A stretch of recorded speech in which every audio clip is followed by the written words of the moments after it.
Monsieur le maire, vous avez eu un débat d'orientation budgétaire hier soir au conseil municipal. Pouvez-vous nous en dire plus? C'est un moment important pour la vie d'une collectivité, pour un conseil municipal, d'avoir ce débat d'orientation budgétaire. Premièrement, c'est un débat obligatoire pour les communes de plus de 3500 habitants, où nous devons donner des éléments sur le budget prévisionnel, qu'il soit de fonctionnement ou d'investissement, et puis aussi des éléments sur la dette de la commune. Alors je suis un maire heureux, étant donné que Magnanville n'est pas endetté. Nous sommes dans un contexte économique et social inédit. En quoi cela impacte-t-il vos décisions?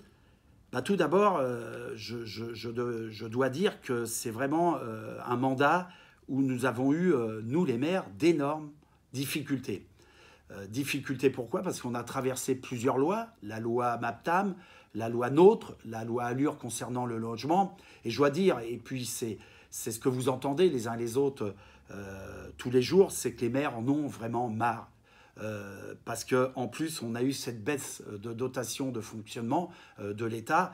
Pour votre information, pour Magnanville, c'est à peu près, même un peu plus, hein, c'est pas à peu près, un peu plus d'1 demi-million d'euros que nous avons perdu depuis le début du mandat en dotation globale de fonctionnement.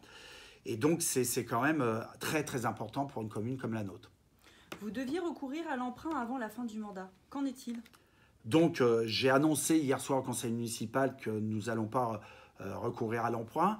Pourquoi? Parce que premièrement, nous avons une très bonne gestion à Magnanville, je tenais à le souligner. Nous avons une épargne brute, comme je l'ai indiqué hier soir, d'à peu près 6 millions d'euros. Épargne brute, ça veut dire notre bas de laine. C'est dû à une bonne gestion de la commune et je tenais à ce titre à féliciter bien entendu mes services professionnels, mais aussi ma première adjointe, qui est aussi adjointe aux finances, Françoise Gonichon, qui a mené de main de maître la maîtrise financière de la commune. Le projet de ville se fera bien et sans endettement? Donc grâce à cette bonne gestion, oui, le projet de ville se fera. Nous allons faire ce que nous avons dit dans le cadre d'une maîtrise des finances, comme je l'avais dit en début du mandat. Donc dans ce cadre-là, je tenais aussi à remercier les partenaires parce que j'ai négocié, vous le savez, je négocie souvent avec les partenaires publics, mais aussi avec les partenaires privés, notamment pour aller chercher des subventions. Donc je tenais à remercier le département, l'État, mais aussi l'ensemble des partenaires privés qui nous ont aidés à financer ce projet de ville. Projet de ville qui va débuter, donc qui a déjà débuté à la Marpalou, mais qui va continuer.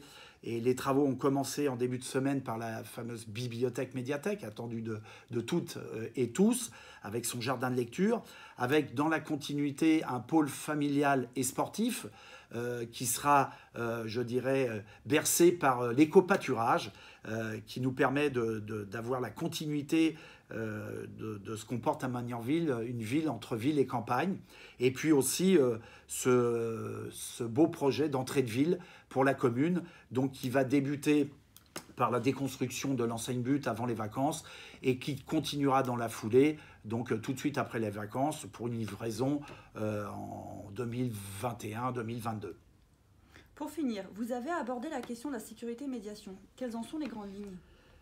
C'est vraiment la constitution d'une, je l'appelle, d'une véritable boîte à outils qui doit nous permettre de continuer le triptyque que j'avais engagé en début de mandat, prévention, médiation, sécurité pour les Magnanvilloises et les Magnanvillois. On a déjà recruté 2 ASVP, donc qui font du bon travail toute la journée, donc qui font de la médiation, qui rassurent les gens, qui rencontrent les administrés. Ensuite, j'avais fait le choix de prendre une société privée de médiation dans la complémentarité, bien entendu, du travail qui est fait et réalisé par nos ASVP, donc la nuit, le week-end. J'avais été un peu soumis à des problématiques de l'EDA sur cette médiation privée, maintenant c'est réglé.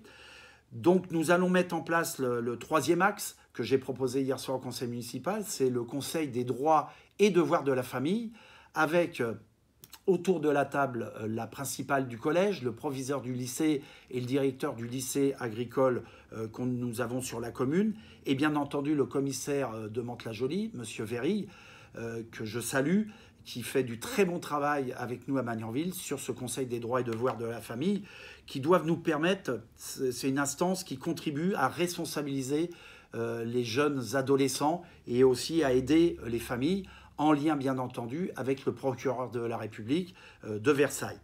Et puis, quatrième axe fort, c'est la mise en place de vidéosurveillance sur deux axes importants de la commune.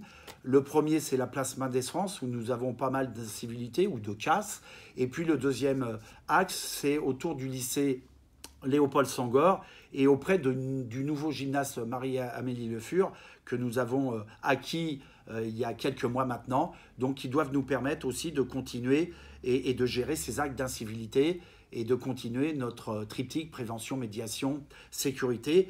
Et pour terminer, cinquième axe, c'est les voisins vigilants. Je l'ai dit hier soir au conseil municipal, nous allons réfléchir à la pertinence de mettre en place ou pas ces voisins vigilants. Voilà.